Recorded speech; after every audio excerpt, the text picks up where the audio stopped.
네, 오늘 보실 하나님 말씀은 마태복음입니다. 18장 1절로 10절까지 있는 말씀입니다. 신약성경 Matthew chapter 18 verse 1 to 10입니다. 마태복음 Matthew chapter 18 verse 1 to 10. 18장 1절로 10절까지에 있는 말씀 우리 한번 번갈아 한번 봉독해 보겠습니다. 그때의 제자들이 예수께 나와 이르되 천국에서는 누가 크니이까?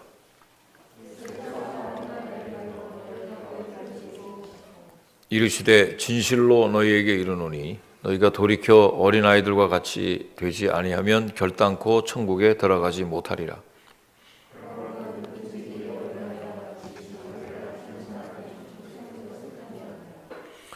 또 누구든지 내 이름으로 이런 어린아이 하나를 영접하면 곧 나를 영접함이니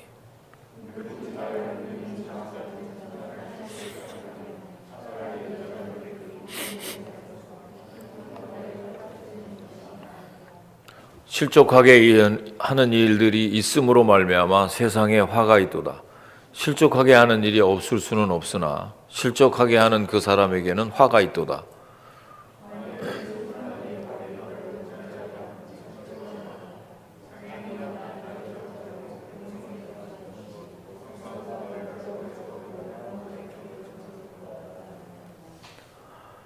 만일 내 눈이 너를 범죄하게 하거든 빼어내버리라. 한 눈으로 영생에 들어가는 것이 두 눈을 가지고 지옥불에 던져지는 것보다 나으니라. 삼가 이 작은 자 중에 하나로 업신여기지 말라. 너에게 말하노니 그들의 천사들이 하늘에서 하늘에 계신 내 아버지의 얼굴을 항상 배옵느니라. 아멘. 네, 오늘은 마태복음 18장 1절로 10절까지 있는 말씀을 가지고 천국에서 큰 자가 되려면 이라는 제목으로 하나님 말씀을 선포하겠습니다. 자, 세상에서는 남들보다 높아지는 것에 가치를 부여합니다. 그래서 다른 사람 위에 군림하라고 너는 그런 충분한 능력이 있다고 부추기기도 합니다. 자, 그런데 이런 굴림은 결국 사람들 사이에 갈등을 일으키게 되고 다툼을 일으키게 됩니다. 제자들이 예수님께 나와서 천국에서 누가 큰 사람입니까? 라고 질문을 했습니다. 자, 이런 질문을 한 이면에 보면 그 동기가 자기가 큰 사람이기를 바라는 그 마음이 저변에 깔려 있는 것입니다. 제자들에게 문제가 되었던 이 경쟁적 특권 의식은 우리가 여러 번에 걸쳐서 지금 천국에서 누가 큰 자입니까? 이 말씀은 많이 알고 있습니다. 예화를 통해서도 듣고 성경을 통해서도 우리가 잘 알고 있는 그런 말씀인데 그 제자들에게 문제가 되었던 것이 잘 아는 대로 경쟁적 특권 의식. 그게 성경이 쓰여졌을 때만 있었던 거냐? 아니라는 것입니다. 오늘 우리에게 내 앞에 당면한 문제이기도 합니다. 그래서 하나님의 공동체 안에서도 심각한 문제가 될 수 있습니다. 특히 이제 교회 공동체와 신앙의 대의에 대한 열심히 큰 사람일수록 더 이런 오류에 취약해질 수 있습니다. 자, 여러분 기도해 달라고 이제 우리 보면 제가 학장에 출마를 했는데 참 그 생각하지 않은 일들이 일어났어요. 저는 그냥 제일 먼저 학장에 출마하라고 이전에 같은 동기 목사님이 되신 백성철 선교사님도 언제 학장님이 될 것이냐, 그 다음에 또 전 학장님들도 저를 추천하고 해서 당연히 이제 제가 나가면 학장에 잘 당선이 될 줄 알고 이렇게 출마를 했는데 각 세계 노회에서 다 학장이 되려고 하는 분들이 다 출마를 하게 됐습니다. 그러니 당연히 과반수 19명의 보드 오브 트러스티가 있는데 그 이사들이 19명이 있는데 그 19명의 과반수인 10표 이상을 얻기가 각 노회에서 5명의 보도부 추로스들이 다 이렇게 지명이 되는데 각각 자기 그 프레스비테리에 있는 5명의 이사들은 자기 노회에 있는 분들을 다 지원해 주지 않겠어요. 쉽지 않은 일들이 벌어진 거예요. 이전에는 한 번도 그런 일이 없었는데, 그런데 저는 나 정도로 학교를 사랑하는 사람이 있을까? 이렇게 뜨거운 헌신, 그리고 제가 그렇게 어려웠을 때 신학교 다닐 때 고생도 많이 하고 등록금도 제대로 제때 날짜에 낸 적이 없을 만큼 참 힘들고 어려운 그 전도사 시절을 생각하면서 그 소명받은 자들을 어떻게 하든지 좀 섬겨야 되겠다라고 하는 그런 열정이 내 나름대로 있었다고 생각을 해서 출마를 했는데, 그 열심과 헌신이 누군가의 미지근하고 자그마한 열심과 똑같이 여겨지는 것을 저도 참지 못하는 것 같아요. 또 은근히 불편해지기 시작하고, 아니 저 사람이 왜 그렇게 출마를 할까? 학교를 구입할 때는 뭐 전혀 뭐 헌신도 제대로 하지 못한 사람인데, 이라고 생각하면서 그 사람을 이제 평가절하하기 시작하는 내 마음이 이제 생기기 시작해요. 그러니까 내 자신의 열심은 하나님의 사람들과 대결하는 잘못된 열정으로 이렇게 서서히 둔갑하게 되고, 누가 더 크냐 이 문제에 집중하는 순간부터 내 마음, 누군가는 나보다 모자라고 작아야 내 마음에 편하기 시작한 거예요. 이런 경쟁적인 정신이 과연 성경적인가? 나는 과연 성경에 쓰여 있는 예수님 누가 천국에서 큰 자입니까? 라고 물을 수 있을까? 저는 말씀을 이렇게 묵상하면서 굉장히 불편했어요. 그냥 어린이 주일인데 그냥 어린이에 대해서 설교를 해야 되겠다. 바꾸려고, 이거 아무리 생각을 해도 나한테 적용을 안 할 수가 없잖아요. 이런 경쟁적인 정신이 정말 하나님을 믿고 사랑하는 우리 그리스도인들의 정신인가? 아니면 세속적인 정신과 적당히 그냥 결부돼서 그렇게 살아가는 것인가? 세상 사람들의 처세와 전혀 다를 것이 없습니다. 지금 치열한 그 경쟁 사회 속에 뭐 기업이라든가 뭐 나라라든가 뭐 백신 전쟁도 있고 뭐 반도체 전쟁도 있고, 지금 우리나라의 뭐 최고 유수한 그런 최고 굴지의 그런 재벌 기업들도 어떤 세상에 제한된 자원을 두고 치열하게 경쟁할 수밖에 없는 그런 상태입니다. 물론 그들도 뭐 세상에서 더불어 사는 것을 중요하고 아주 굉장히 높이 평가하고 살아가고 있습니다만은, 결국 더 잘되기 위해서는 서로 제로섬 게임에 다 참여한다는 것이. 다 먹지 않으면 다 진다.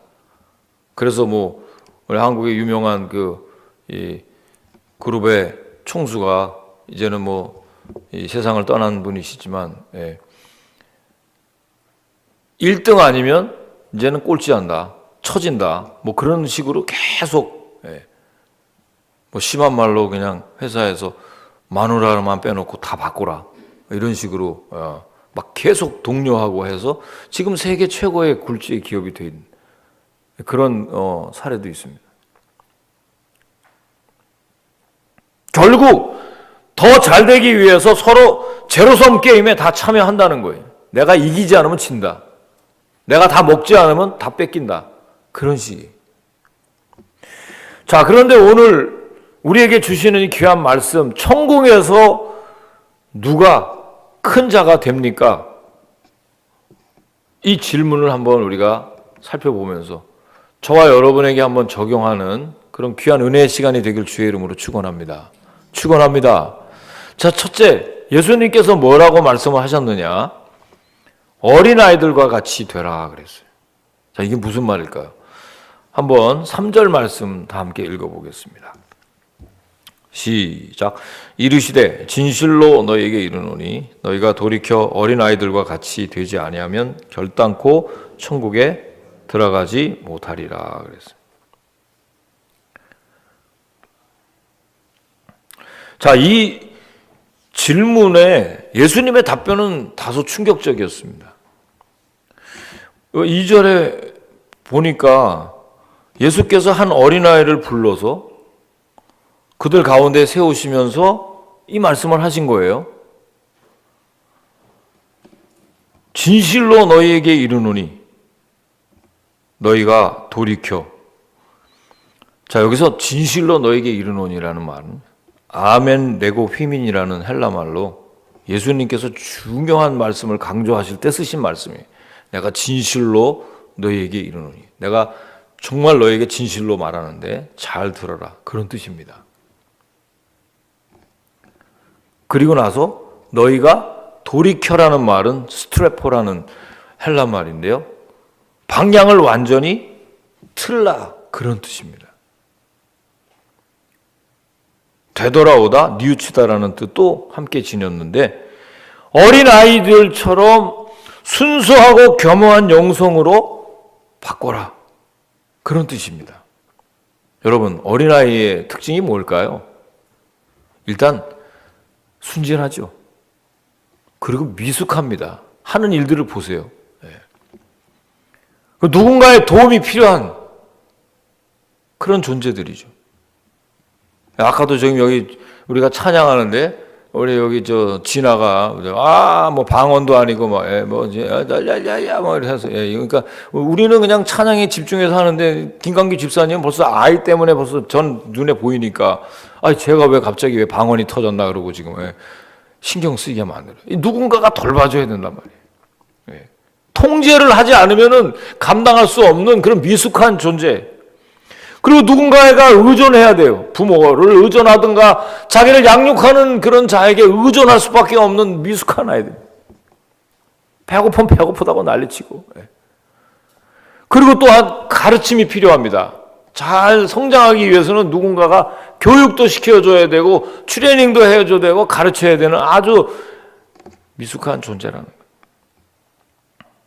근데 예수님이 하필이면 그런 어린 아이들과 당시의 문화로 따지면 여자나 이 아이들은 늘 사람 숫자에서 늘 제외되는 이런 어린 아이들을 왜 가운데에 세워놓고 이런 말씀을 하셨을까? 특히 누가복음에 보거나 이 마가복음에 보면 아주 가혹한 말씀을 하셨어요. 그 이유가 뭘까요? 우리가 하나님을 믿는다고 하면서 하나님의 나라를 늘 말로 하는 자들에게 허영심이 가득하고 경쟁적인 그들의 정신 상태가 하나님의 나라에 전혀 어울리지 않았다는 것입니다. 그걸 지적하는 거예요. 그러니까 그들이 천국에 들어갈 뿐 아니라 천국에서 큰 자가 되는 길은 스트레포, 돌이켜 어린아이들과 같이 내 자세를 낮추라는 뜻입니다. 아멘, 아멘. 제자들이 천국에서 누가 큽니까? 이렇게 질문한 것은 그들이 서로 낮잡아보고 스스로를 높이려 했기 때문입니다. 그러니까 당시 사람들의 계층 의식과 제자들의 의식 사이는 아무런 차이가 없다는 것입니다. 제가 아까 서두에도 제 말씀을 드렸는데 저도 이제는 이 정도는 학교를 섬길 만한 자격이 나에게 있지 않는가, 감히 누가 나하고 경쟁을 하는가 라고 하는 특권의식이 나도 이 세상에 함께 살면서 주의 종이라고 하면서도 그런 생각을 하고 있다는 것입니다. 사랑하는 성도 여러분, 저를 위해서 기도할 때 천국에서 큰 자가 될 수 있는 신실한 종 되게 해주십시오 라고 기도하십시오. 아멘, 아멘. 예, 뭐 학장 되게 하십시오. 뭐 총회장 되게 하십시오. 뭐 하게 되십시오. 그런 것보다 우리 섬기는 목사님이 신실한 목회자가 되고 정말 천국에서 하나님께 큰 상급을 받는 그런 종이 되게 해달라고 기도하기를 주의 이름으로 부탁을 드립니다. 제가 이 말씀을 준비하면서 제 자신에게 적용을 해보니까 doesn't make any difference. 세상 사람들과 다를 것이 아무것도 없어요. 천국에서 누가 제일 큰 사람입니까? 저도 똑같이 하나님 앞에서 그 말을 물어보는 거나 마찬가지. 그 뉴욕 장신대는 내가 할 수밖에 없습니다. 나 이외에 다른 사람이 누가 합니까? 그만큼 헌신하는 사람이 누가 있습니까? 그 학교를 살 때 누가 나 도움 준 사람이 누가 있습니까? 내가 제일 많이 헌신했고 내가 제일 많이 잘하고 제가 지금도 섬기면 제일 잘할 것입니다. 라고 하는 생각이 내 안에 가득 찼기 때문에 그 순간부터 내 주위에 있는 동역자들이 내 경쟁 상대고 나보다 못한 사람이고 전부 그런 마음이 들게 된다는 거죠. 정신 똑바로 차리셔야 돼요. 저도 정신 똑바로 차려야 돼요. 하나님의 말씀에 가하거나 감하면 안 됩니다. 두 번째, 천국에서 큰 자가 되려면 어떻게 해야 되는지를 또 우리에게 알려주십니다. 자기를 낮추는 자가 되라 그랬어요. 다 함께 4절 말씀 읽어보겠습니다. 시작. 그러므로 누구든지 이 어린아이와 같이 자기를 낮추는 사람이 천국에서 큰 자니라. 자, 말씀드렸다시피 예수님은 당시 유대 사회에는 여자와 어린아이를 굉장히 무시하는 그런 문화였습니다. 이 크리스천 컬처가 굉장히 중요해요. 그때 당시에는 이 컬처가 아이들과 여자를 굉장히 경시하는 문화였단 말이에요. 그래서 오늘 우리가 읽지 않았지만 마태복음 14장 21절 말씀에 가게 되면 사람 숫자를 셀 때 성인 남자의 숫자만 셉니다. 그래서 5,000명을 먹이는 그 놀라운 기적을 베풀으셨을 때도 성경 말씀에 뭐라고 나와요? 먹은 사람이 여자와 어린이 외에 5,000명이 되었더라. 여자와 어린아이는 사람 숫자에 시지를 않았단 말이에요. 제자들도 이런 문화에 젖어 있었던 거예요. 그래서 한 번은 누가복음에는 또 우리 마태복음 19장에 가면은 나와요. 13절 말씀에 나오는데 아이를 예수님께 데려와서 기도를 해달라고 요청합니다. 당연한 문화예요. 당시에는 어느 분들이나 자녀들을 머리에다가 손을 대고 부모들이 기도를 해줬던데 당연히 예수님이 선지자라고 생각했고 어떤 분들은 그분이 신령한 분이라고 생각하니까 기도를 해달라고 데리고 왔는데 제자들이 엄청 꾸짖습니다.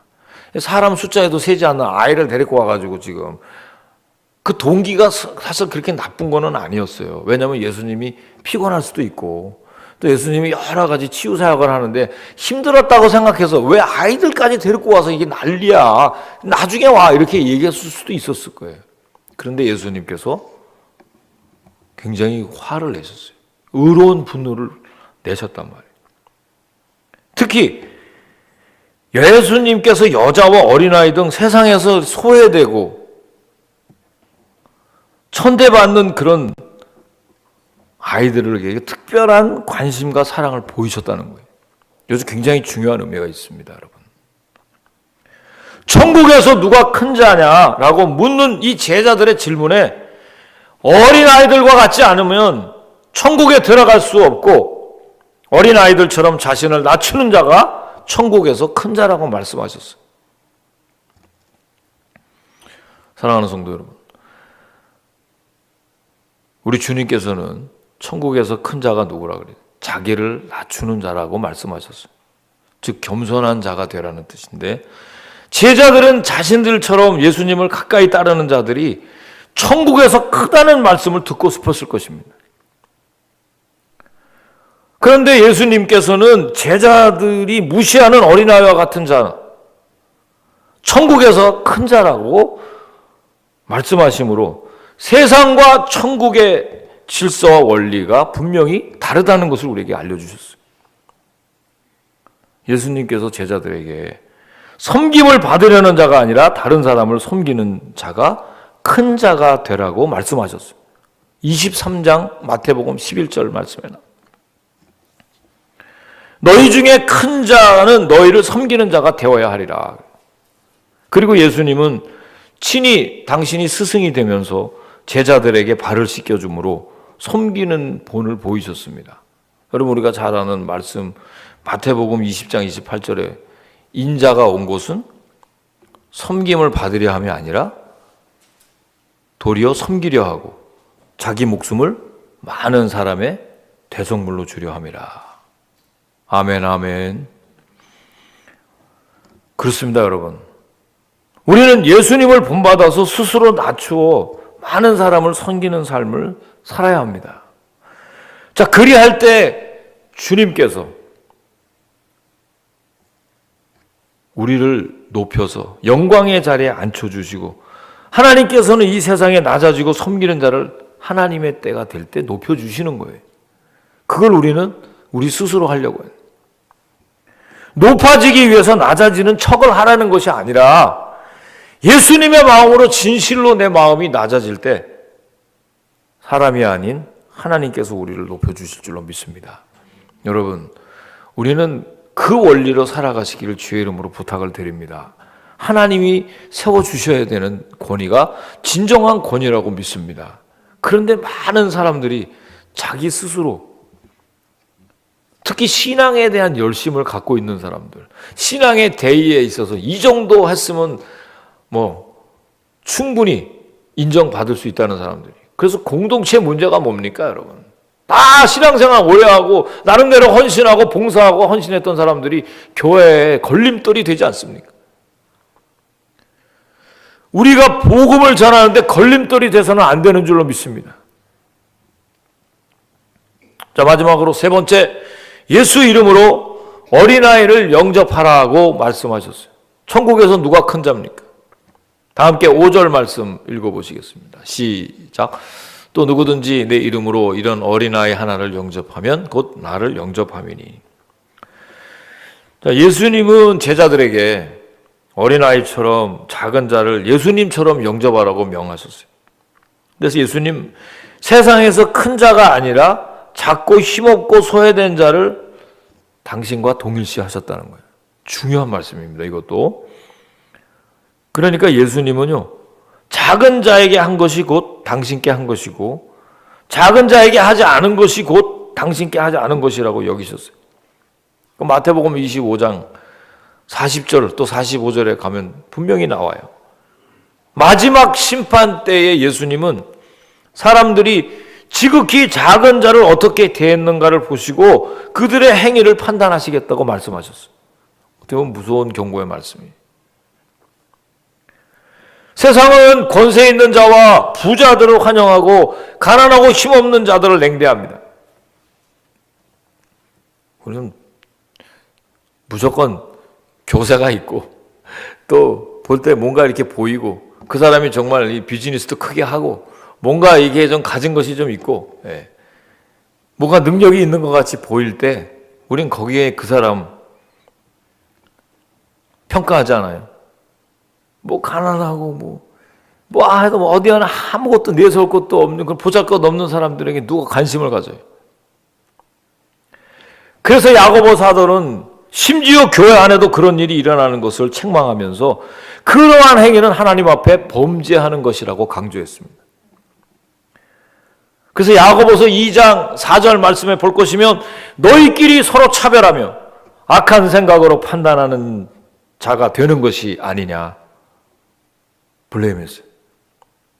예수님도 지극히 작은 어린아이와 같은 자들을 실족시키는 자는 차라리 연자 맷돌을 목에 매달고 깊은 바다에 빠지는 것이 더 낫다고 말씀하셨어요. 왜 이렇게 무서운 경고의 말씀을 하셨을까요? 이 말씀을 할 때마다 예수님께서 하신 말씀인가? 라고 할 정도로 무서운 말씀이에요. 그만큼 범죄의 심각성을 깨달으라는 뜻이에요. 그 범죄하는 그 손과 발과 입과 그 눈을 제거해버리는 한이 있다 하더라도 작은 자를 실족하게 하지 말라는 뜻입니다. 여러분. 아멘이십니까? 그래서 여러분, 우리가 죄인 되었을 때 우리가 볼 때 정말 별 볼 일 없고 공고한 날들이 이르고 아무런 낙이 없다고 하는 그런 인생을 방황하는 영혼들을 예수님의 눈으로 보시길 주의 이름으로 축원합니다. 예수님의 마음으로 그들의 영혼을 바라보기를 주의 이름으로 축원합니다. 복음 전파에 왜 걸림돌이 됩니까? 그 내 교만과 내 세속적인 것들을 제거해야 된단 말이에요. 아직도 세상적인 평가와 적당히 짬뽕이 돼가지고 복음 전파에 걸림돌이 되고 있는 목사가 아닌지, 복음 전파에 걸림돌이 되고 있는 일꾼들이 아닌지 깊이 생각해 봐야 된다. 그렇기 때문에 성도는 이 땅에 사는 동안에 어린아이와 같이 자기를 낮추는 겸손한 자세를 가져야 할 뿐 아니라 지극히 작은 자들을 주님 대하듯 사랑해야 한다는 경고의 말씀이에요. 예수님께서는요, 영광스러운 하늘 보좌에만 계시는 것이 아니라 지금도 우리 주변에 흔히 만날 수 있는 소외되고 약하고 힘들어하는, 외로워하는, 공고해하는, 그래서 그 심령이 어디로 갈 바를 알지 못한 채 방황하는 그 영혼에게 있다는 사실을 여러분 기억하셔야 돼요. 내가 하나님의 은혜로 있을 데 없는 자, 하나님께서 구원하셔서 오늘 이 자리에 있는 줄로 믿습니다. 여러분, 우리도 마찬가지로 죄인 되었을 때 그리스도께서 먼저 죽으심으로 하나님 우리에게 대한 사랑을 확증하신 거 여러분 믿습니까? 우린 다 죄인이었어요. 우리가 하나님을 아빠, 아버지라고 부를 수 없는 그런 죄인이요, 외방인이었고 이방인이었고 하나님 바깥에 있었던 사람이었는데 우리를 불쌍히 여기셔서 내 심령을 가난하게 만들고 나를 외롭게 만들고 공고하게 만들고 힘들게 만들어서 내 심령이 낮아지게 하셔서 하나님 만나게 하신 줄로 믿습니다. 그래서 오늘 이 자리에까지 있는 복음의 빚진 자답게 내 남은 삶을 복음의 걸림돌이 아니라 복음 전파의 앞장서는 섬기는 자가 되시길 주의 이름으로 축원합니다. 그런 의미에서 오늘 이 귀한 말씀, 천국에서 누가 진정으로 큰 자입니까? 라는 말씀을 질문할 때 작은 자를 소중히 여기는 자인 줄로 믿습니다. 그래서 아직까지 하나님을 알지 못하는 이 주위에 많은 디아스포라되어 있는 우리 뉴욕에 사는 한인들에게도 여러분 복음을 전하는 귀한 브릿지의 역할, 또 주의 거룩한 사자들이 다 되시기를 주님의 이름으로 간절히 부탁을 드립니다. 기도하시겠습니다. 사랑과 은혜가 풍성하신 하나님, 감사와 찬송과 영광을 돌립니다. 천국에서 큰 자가 되는 자는 바로 우리 정도는 해야 되지 않겠는가 하는 영적인 교만과 또 하나님 보시기에 합당치 못한 일들, 세속적인 영광과 또 부와 능력까지도 적당히 결부한 우리 그리스도인들이 아닌지 돌아보게 하셨습니다. 다시 겸손하게 하시고 다시 내 자신을 하나님 말씀의 거울에 비추어 낮추는 자들이 될 수 있도록 축복하여 주시옵소서. 그리하여 예수의 이름으로 우리 어린아이들 같이 작은 자들을 섬기는, 작은 자를 예수님처럼 영접하는 우리 모두가 될 수 있도록 축복하여 주시옵소서. 감사드리며 예수님의 이름으로 기도하옵나이다. 아멘. 준비하신 헌금 하나님께 올리는